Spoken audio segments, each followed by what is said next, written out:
मेरठ पहुंचे केंद्रीय राज्य मंत्री कौशल विकास जयंत चौधरी। मंत्री बनने के बाद मेरठ पहला कार्यक्रम जन शिक्षण संस्थान की जोनल कॉन्फ्रेंस को किया संबोधित। शिक्षकों को की बायोमेट्रिक अटेंडेंस को लेकर जयंत ने कहा कि शिक्षकों को डरना नहीं चाहिए टेक्नोलॉजी से। जयंत चौधरी ने सरकार की सुविधाओं की तारीफ की, कहा कि कार्यशाला के जरिए पहुंचाई जा रही है जन जन योजनाएं।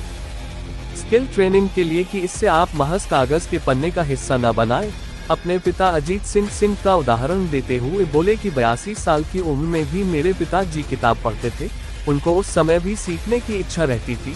2024 में अब तक 38 बच्चों का IIT से प्लेसमेंट हुआ है, यानी सिर्फ डिग्री हासिल करने का परिश्रम किया है।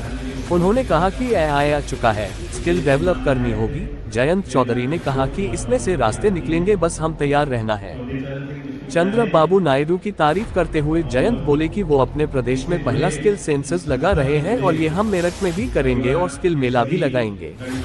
जयंत चौधरी ने आखिरी में कहा कि जब विपक्ष में तो गदा और तलवार मिलता था, अब सत्ता में है तो शॉल और पौधा मिलता है। बहुत खुशी का अवसर है। पूरे प्रदेश से जन शिक्षण संस्थान के प्रतिनिधि यहाँ आए हैं और 2 दिन यहाँ विचार विमर्श होगा। योजना के बारे में जानकारी दी जाएगी, समीक्षा ली जाएगी। जो हमारे मंत्रालय ने सिद्ध पोर्टल बनाया है, स्किलिंग इंडिया डिजिटल हब, तो उस ऑनलाइन पोर्टल की जानकारी भी उपलब्ध कराई जाएगी। उसमें पंजीकरण के लिए अनिवार्यता की गई है। उस माध्यम से ट्रांसपेरेंसी है, उस माध्यम से लाभार्थियों को भी पूरी जानकारी मिलती है कि क्या क्या योजना उनके लिए चल रही है। आत्मनिर्भर बनने की बात की आपने, किस तरीके से योजना का लाभ ले रहे हैं लोग और क्या करना चाहिए? लोगों को जागरूक खुद भी होना पड़ेगा। सरकारी योजनाएं तब अच्छी चलती हैं जब जो लाभार्थी हैं वे पूरी नजर उस पर रखें। तो क्योंकि मेरठ के लोग बड़े हमेशा जागरूक रहे, तो मैंने योजनाओं की भी जानकारियां दी, क्या क्या योजनाएं हैं और उसका लाभ लोग उठाएं। चौधरी साहब, आपने विपक्ष में रह के कहा कि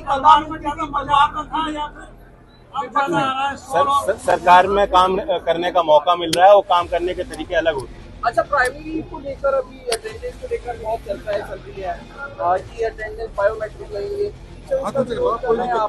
देखिए, टेक्नोलॉजी से हमें बचना नहीं चाहिए। टेक्नोलॉजी से पारदर्शिता आती है और जो कोई सरकारी नौकरी कर रहा है उनकी एक जिम्मेदारी, नैतिक जिम्मेदारी है।